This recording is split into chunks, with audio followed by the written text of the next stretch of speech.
Waalaikumsalam. Di sini perkenalkan nama saya Febri Kismika yang bakal membantu acara ini. Halo. Debat bahasa Indonesia. Topik mau siap dibawa kesetaraan gender. Data menunjukkan bahwa 47,24 juta perempuan usia produktif di Indonesia tidak aktif. Secara ekonomi dan ketimpang tingkat partisipasi angkatan kerja atau yang disingkat TPAK antara laki-laki dan perempuan sudah umum terjadi. Salah satu penyebab rendahnya TPAK perempuan di Indonesia adalah faktor budaya dan norma yang berlaku di sebagian besar masyarakat, yaitu tradisi kuat bahwa perempuan memiliki kecenderungan untuk merasa bertanggung jawab mengurus keluarga dan tetap di rumah, sehingga menolak untuk memasuki pasar kerja. Dan kenyataannya di lapangan tetap ada beberapa pekerjaan yang tidak ramah bagi perempuan, baik dari kualifikasi, perusahaan, maupun resiko pekerjaan itu sendiri. Bagi beberapa keluarga, bisa menjadi hal yang mengganggu ketika perempuan memiliki penghasilan lebih besar dibandingkan suaminya. Hal ini membuat ketimpangan gender dialami pria sebagai kepala keluarga. Perlukah kita menghapus stereotip dan memaksimalkan potensi perempuan dengan memenuhi hak-hak tenaga kerjanya, agar perempuan dapat berkembang dengan jenjang karir yang sama dengan laki-laki? Oke, 3 menit pertama akan saya berikan kepada tim pro untuk melakukan pernyataan. Dimulai dari sekarang. Dimulai dari tahun. Perkenalkan, aku Beta akan memberikan pendapat dari tim pro. Kesetaraan gender adalah kesetaraan kondisi laki-laki dan perempuan untuk mendapatkan kesempatan, hak, manfaat, dan akses yang sama sebagai manusia. Berdasarkan data, pada tahun 2020 sampai dengan tahun 2035 merupakan masa di mana Indonesia mengalami bonus demografi, di mana jumlah penduduk usia produktif dari umur 15 sampai 64 tahun akan lebih besar dibandingkan dengan jumlah penduduk usia tidak produktif. Menurut Badan Pusat Statistik, persiapan yang bisa dilakukan adalah dengan kesetaraan gender. Hal ini bertujuan agar perempuan dan laki-laki memperoleh akses yang sama untuk berpartisipasi dalam proses pembangunan. Kesetaraan gender akan memperkuat kemampuan negara untuk berkembang, mengurangi kemiskinan, dan memerintah secara efektif. Dengan demikian, mempromosikan kesetaraan gender adalah bagian utama dari strategi pembangunan dalam rangka untuk memperdayakan masyarakat perempuan dan laki-laki untuk mengentaskan diri dari kemiskinan dan meningkatkan taraf hidup mereka.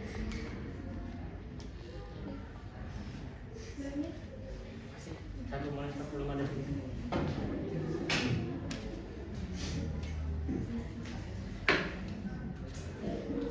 Kesetaraan gender adalah kesetaraan kondisi laki-laki untuk mendapatkan kesempatan, hak, manfaat, dan akses yang sama sebagai manusia. Dikutip dari situs resmi United Nations Movement, ada banyak kasus diskriminasi terhadap perempuan yang dibatasi hak-hak dan mereka di ruang privat maupun publik. Pada tahun 2020 sampai dengan tahun 2025 merupakan masa di mana Indonesia mengalami bonus demografi. Persiapan yang bisa dilakukan adalah dengan kesetaraan gender. Hal ini bertujuan agar perempuan dan laki-laki memperoleh akses yang sama untuk berpartisipasi dalam proses pembangunan. Sekian dari kelompok pro.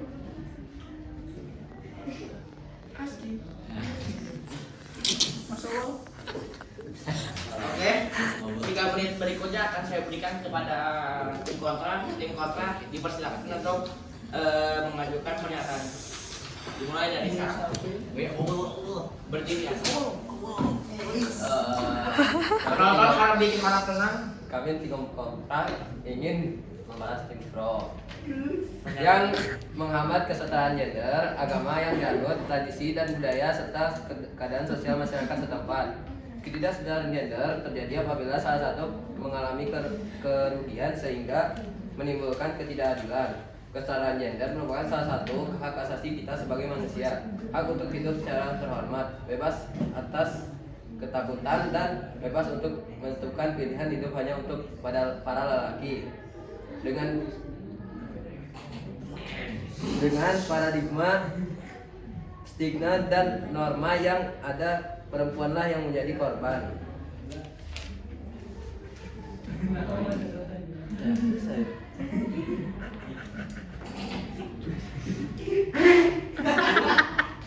Penonton harap diharapkan tenang. Tenang. Bersih. Kesetaraan bukan berarti wanita dan laki-laki setara. Tapi perjuangan kita untuk mendapatkan hak yang sama seperti laki-laki.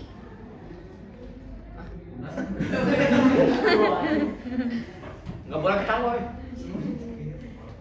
Jadi tidak semuanya harus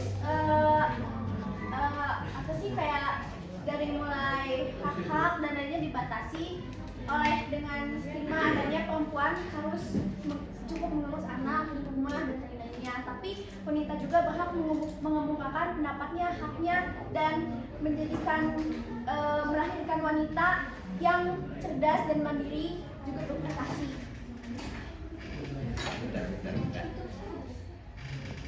Udah. Oke, kita lanjut ke apa sih namanya? Oh, lanjut ke sesi 2 yaitu debat. Nah.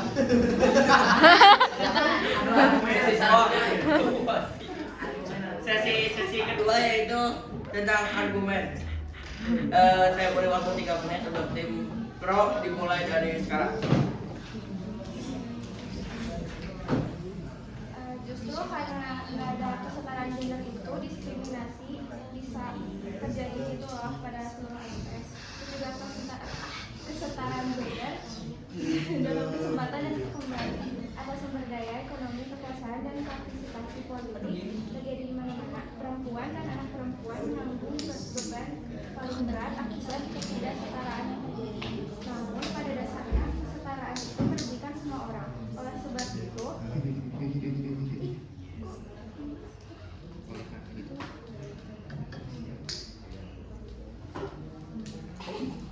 kesetaraan gender merupakan persoalan pokok satu tujuan pembangunan yang memiliki nilai tersendiri.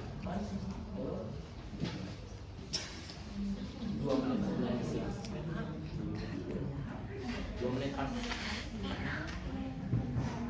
Kesenjangan gender dalam kesempatan dan kendali atas sumber daya, ekonomi, pekerjaan dan partisipasi politik terjadi di mana-mana. Perempuan dan anak perempuan menanggung beban paling berat akibat ketidaksetaraan yang terjadi.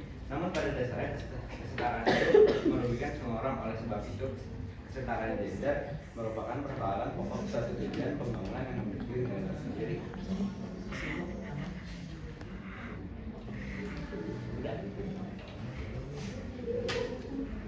Terima kasih buat argumen dari tim pro. Silakan saya kasih waktu 3 menit untuk argumen dari tim kontra. Dimulai dari sekarang.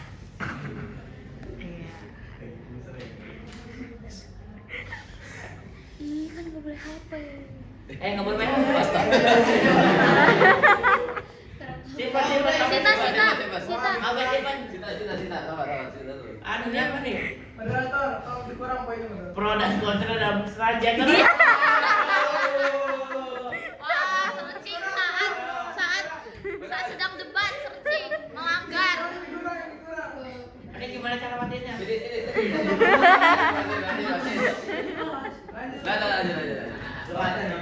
Ayo silakan tim kontra.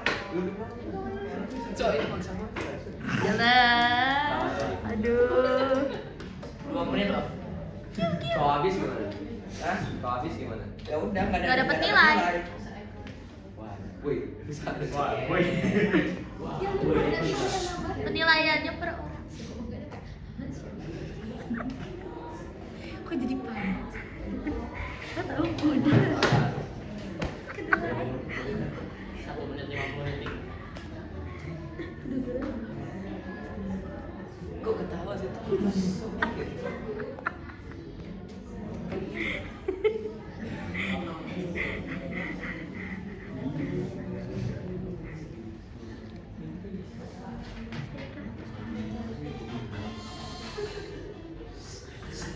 Ini gimana? Cepet. 1 menit 20. 1 menit 20.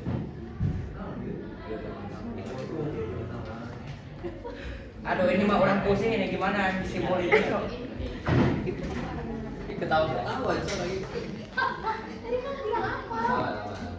Dan Benar. dangdutan keliling Bandung ini.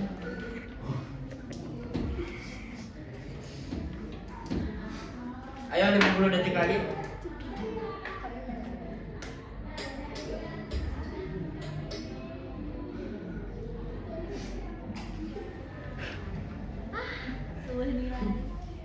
Kalah ini mah. Oke. Kesetaraan gender menurut agama itu contohnya agama Islam bahwa laki-laki itu diperlukan untuk Habis. mencari. Sudah. Tapi kan lebih Oh iya. Sok. lebih dari 5 menit. Tapi di dalam agama Islam, laki itu emang ditadikan sebagai imam dan wanita sebagai makmum. Jadi dikarenakan itu kesetaraan gender juga jangan lupa dengan kodrat kita sebagai laki itu seperti apa. Ya. Sama mode Islam. Oke, terima kasih buat tim kontra yang udah lama jawab. Oke, kita lanjut ke sesi ketiga yaitu sesi kesimpulan. Kita kasih waktu 3 menit buat tim pro. Dimulai dari sekarang. Ini kan saya menyimpulkan kesimpulan. Saya membawakan dalil tentang kesetaraan gender, yaitu surah ke-49 Al-Hujurat ayat 13 yang berbunyi A'udzubillahi minasyaitonirrajim Bismillahirrahmanirrahim. Ya ayyuhannaasu inna khalaqnakum min dzakarin wa untha wa ja'alnakum syu'uban wa qabaila lita'arafu inna akramakum indallahi atqakum innallaha alimun khabir. Yang berarti, wahai manusia, sungguh kami telah menciptakan kamu dari seorang laki-laki dan seorang perempuan. Kemudian kami jadikan kamu berbangsa-bangsa dan bersuku-suku agar kamu saling mengenal. Sungguh yang paling mulia di antara kamu di sisi Allah ialah orang yang paling bertakwa. Sungguh Allah Maha mengetahui dan Maha teliti. Dari ayat ini kita bisa menyimpulkan bahwa Allah saja sang pencipta kita dalam agama Islam. Dia menyatakan semua gender yang ada di dunia ini. Lalu kenapa harus dibedakan kesetaraan itu? Masa Tuhan aja menyetarakan kok? Masa manusianya sosokan ini merasa ada yang paling tinggi? Sekian, terima kasih. Boleh bilang. Dengan adanya kesetaraan gender ini nggak mengurangi peran perempuan sebagai kayak kodratnya gitu kan, masuk anak, masa begitu laki-laki juga kayak harus jadi imam kayak itu juga kan kayak sebagai peran manusia gitu, jadi masih bisa balance. Oke, terima kasih buat tim pro. Kita lanjut ke tim yang sangat spesial yaitu tim kontra. Saya beri waktu 3 menit dimulai dari sekarang. Sebagai tadi yang sudah disampaikan oleh tim pro, saya ada ketidaksetujuan dalam pendapat yang dikemukakan oleh tim pro dikarenakannya sebalance-balance-nya meskipun tadi sesuai yang Alif yang memberikan dari dalam dalil Al-Quran, Allah itu menyetarakan gender tanpa ada lebih tinggi atau lebih rendah. Tapi untuk tempat dan tapi untuk apa sih kita sebagai posisi, apa salahnya kalau misalkan dalam agama kita menghormati laki-laki karena kita juga kan selalu makmum pada menghormat kita kan selalu imam. Baik. Sabar.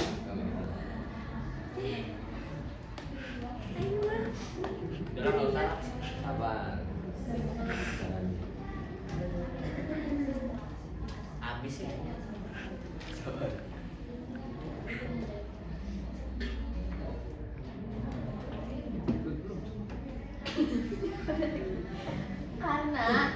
karena ya kita itu bisa tetap berprestasi, kita bisa tetap jadi wanita mandiri dan lainnya, tapi jangan lupa dengan kita sebagai posisi wanita yang tetap bagaimanapun hakikatnya wanita emang tetap seperti itu. Dari sejak zaman diciptakan Nabi Adam, kita bisa di luar menjadi wanita yang mandiri dan lain-lainnya.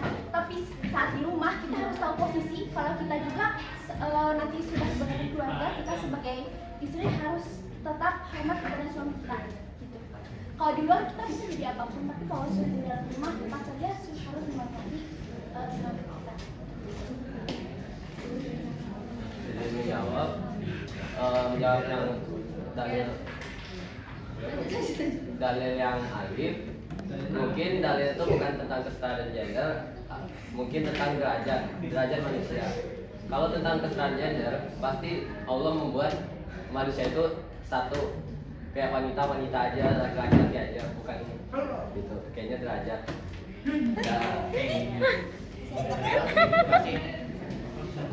Dalam yang saya tangkap dari dalil tersebut adalah derajat, seperti yang disebutkan oleh Zatan tadi. Derajat bukan tentang kesetaraan gender.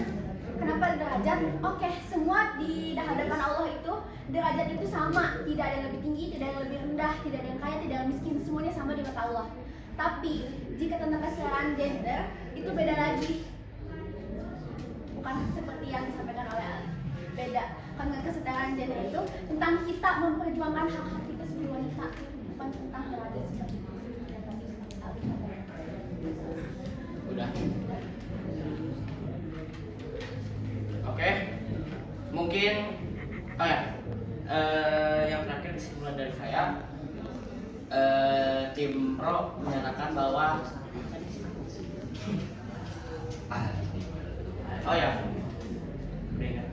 bahwa Tuhan itu tidak membedakan mana yang wanita, mana yang perempuan, dan mana yang lainnya. Dan juga tim kontra menyebutkan bahwa kodrat wanita tetap kodrat wanita, yaitu lebih. Kalau di rumah maksudnya ya kayak gitu. Kalau di itu menghormati, lebih menghormati kepada laki-laki. kalau di luar bebas, dia mau berekspresi bagaimanapun itu, dia mau jadi pemimpin bagaimanapun itu bebas. Sosial juga harus setara dong. Oke. Udah. Karena kalau dalam rumah tangga harus setara semuanya. Oke. Sebagai penutup, mau kurang nggak nilainya? Mau kurang. Oke. Yang terakhir kesimpulan dari saya bahwa pro dan kontra sama-sama kuat, sama-sama bahwa di dunia ini tidak semua mengacu pada kesetaraan gender. Sebelum mengakhiri pidato kali ini, saya ada kata-kata yaitu kesetaraan gender adalah perjuangan manusia, bukan perjuangan wanita. Mungkin itu saja dari saya, kurang lebihnya mohon maaf. Assalamualaikum warahmatullahi wabarakatuh. Kita duduk perdebatan kali ini. Ya. Mau lanjut?